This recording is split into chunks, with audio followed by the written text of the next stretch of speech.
የኢየሱስን ያህል የመፈወስ ኃይል ያላቸውን ቴክኖሎጂዎች ሰርተናል ሲል የተናገረው ኢሎን መስክ ነው።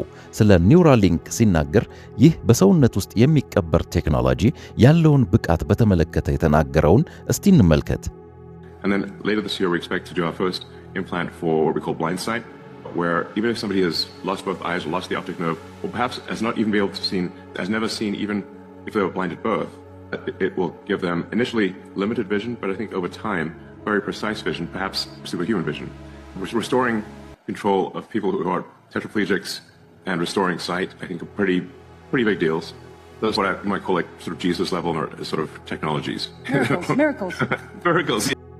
በዚህ ዓመት በ2026 መጨረሻ ላይ ብላይንድ ሳይት ብለን የምንጠራውን የመጀመሪያውን የኒውራሊንክ ተከላ በሰዎች ላይ ለማድረግ ዝግጅት እያደረግን ነው። ለምሳሌ አንድ ሰው ሁለቱንም አይኖቹን ቢያጣ ወይም የአይን ነርቮቹ ቢጎዱ ወይም ደግሞ ከተወለደበት ጊዜ ጀምሮ ፈጽሞ ማየት የማይችል ቢሆንም እንኳን ኒውራሊንክ የማየት ችሎታን ይሰጠዋል። መጀመሪያ ላይ የእይታ ጥራቱ ውስን ቢሆንም ከጊዜ በኋላ ግን በጣም ትክክለኛ የአይን የማየት ችሎታን ይኖረዋል። ምናልባትም ከሰው ተፈጥሯዊ የማየት ችሎታ በላይ የሆነ ከፍተኛ የማየት ችሎታን ይሰጠዋል። ከዚህ በተጨማሪ እጅና እግራቸው ሽባ የሆኑ ሰዎች እንደገና ሰውነታቸውን እንዲቆጣጠሩና በራሳቸው እጅና እግር ዳግም መንቀሳቀስ እንዲችሉ ማድረግ የምንችልበትን በጣም ትልቅ ዘመናዊ ቴክኖሎጂ አዘጋጅተናል። እነዚህ ቴክኖሎጂዎችን በኢየሱስ ደረጃ ተአምራት ማድረግ የሚችሉ ቴክኖሎጂዎች ብዬ ልጠራቸው እችላለሁ ሲል ነው ኢሎን መስክ የተናገረው። ብዙዎች ወዲህና ወዲያ ይሮጣሉ፣ ዕውቀትም ይጨምራል ብሎ በትንቢተ ዳንኤል ምዕራፍ 12 ቁጥር 4 ላይ እንደተናገረው ሰዎች የሚሮጡበት ዕውቀትም የበዛበት ይህ የመጨረሻው ዘመን ነው። ኢሎን መስክ በመንፈሳዊ ሁኔታ አቋሙ አይታወቅም፣ ክርስቲያን መሆኑ አይታወቅም። ስለዚህ ክርስቲያናዊ ቋንቋ እንዲናገር መጠበቅ አትችሉም። ራስን ወይም አንድን የሰው የፈጠራ ሥራ ወደ ኢየሱስ ደረጃ ለማሳደግ ለማወዳደር ማሰብ በራሱ ግን በልዑል እመሰላለሁ ካለው ከሰይጣንና እንደ እግዚአብሔር ለመሆን ከተመኙት ከአዳምና ከሔዋን ምኞት ተለይቶ የሚታይ አይደለም። ሰው የፈጠረው ቴክኖሎጂ ምንም ያህል ድንቅ ቢሆን ከኢየሱስ ተአምራት ጋር አይወዳደርም። ኢሎን መስክ ይህን የተናገረው የሠራው የቴክኖሎጂ ሥራ እጅግ አስደናቂ መሆኑን ለመግለጽ የተጠቀመበት አገላለጽ ሊሆን ይችላል።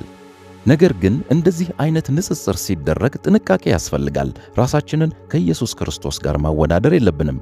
የሰይጣን ማታለል በፖለቲካ ወይም በኢኮኖሚ ብቻ ሳይሆን ከተፈጥሮ በላይ በሆኑ ተአምራዊ መገለጫዎች ላይ እንደሚደገፍ መጽሐፍ ቅዱስ በግልጽ ያስጠነቅቃል። ሰይጣን ዓለምን ለማታለል በሐሰተኛ ተአምራት፣ ምልክቶችና ድንቆች ይጠቀማል። የሚያደርጋቸው ተአምራት ደግሞ የሚታዩና ተጨባጭ ክስተቶች መሆናቸውን ማወቅ ያስፈልጋል። ነገር ግን ምንጫቸው ሙሉ በሙሉ አጋንንታዊ ሲሆን የእግዚአብሔርን እውነተኛ ኃይል ለመምሰል ወይም ለመኮረጅ የተነደፉ ናቸው። የዚያ ዓመፀኛ መምጣት በሰይጣን አሰራር መሠረት በሐሰተኛ ኃይልና በምልክት በድንቅም ሁሉ ነው። ሁለተኛ ተሰሎንቄ 2:9 በሰውም ፊት እሳትን ከሰማይ ወደ ምድር እስኪያወርድ ድረስ ታላላቅ ምልክቶችን ያደርጋል። ዮሐንስ ራእይ ምዕራፍ 13 ቁጥር 13። ሐዋርያው ጳውሎስ ምልክትና ድንቅ የሚለውን ሐረግ ተጠቅሟል። ይህም በወንጌላት ውስጥ የኢየሱስን ተአምራት ለመግለጽ ከተጠቀሱት የግሪክ ቃላት ጋር አንድ አይነት ነው። ልዩነቱ ግን ዓላማቸው ላይ ነው። የኢየሱስ ምልክቶች ወደ እውነትና ወደ መዳን ሲመሩ፣ የጠላት ምልክቶች ግን ከፈጣሪ ይልቅ ፍጡርን ወደ ማምለክ በመምራት ለሐሰት ያገለግላሉ። ምክንያቱም ከፍተኛ የማታለል ኃይል አላቸው። ያደርግ ዘንድ ከተሰጡት ምልክቶች የተነሳ በምድር የሚኖሩትን ያስታል። ራእይ 13:14። ስለዚህ የአንድ ተአምር እውነተኛነት የሚረጋገጠው ምን ያህል አስደናቂ ሆኖ መታየቱ ሳይሆን ወደ ምን እንደሚያመለክት መታወቁ ነው። አንድ ምልክት፣ ቴክኖሎጂ ወይም ድንቅ ነገር ፍጹም ሥልጣን ካለው ከኢየሱስ ክርስቶስ ዘወር የሚያደርግ ከሆነ ምንም ያህል የሚያስደምም ቢሆን ቅዱስ ቃሉ ማታለል ብሎ ይፈርጀዋል። ከእግዚአብሔር የሚያርቅ ነውና መንቃት ያሻል። ኢሎን መስክ በዓለም አቀፍ ደረጃ በብዙ የቴክኖሎጂ ፈጠራዎች ረገድ ልዩ ተሰጥኦ ያለው ተጽዕኖ ፈጣሪ ሰው ይመስላል። በጣም ብዙ አድናቂዎች አሉት። በሚሊዮኖች የሚቆጠሩ ተከታዮቹ ላይ የሚፈጥረው ተጽዕኖ ከፍተኛ ነው። ስለ እርሱ፣ ስለ ሃይማኖቱ ወይም ስለ ፖለቲካዊ አቋሙ ምንም የተለያየ አመለካከት ቢኖራችሁም እንኳን ስለ እርሱ መጸለይ ግን አስፈላጊ ነው።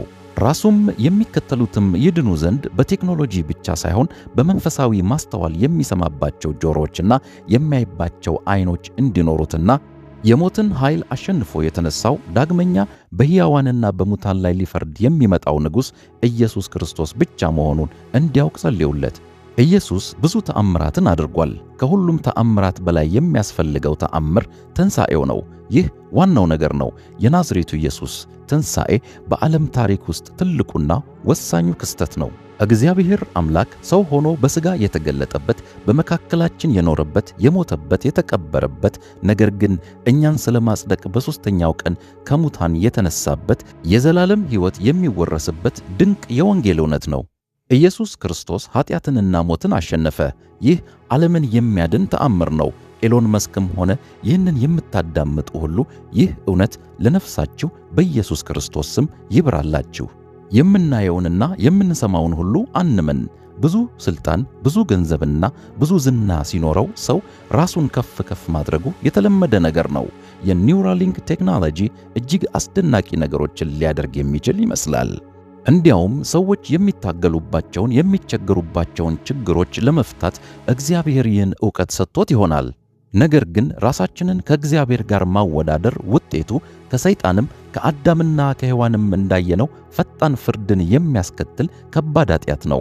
እግዚአብሔር ከፍ ከፍ ሲያደርጋችሁ ትሑት መሆንና ራስን ዝቅ ማድረግ ያድናል።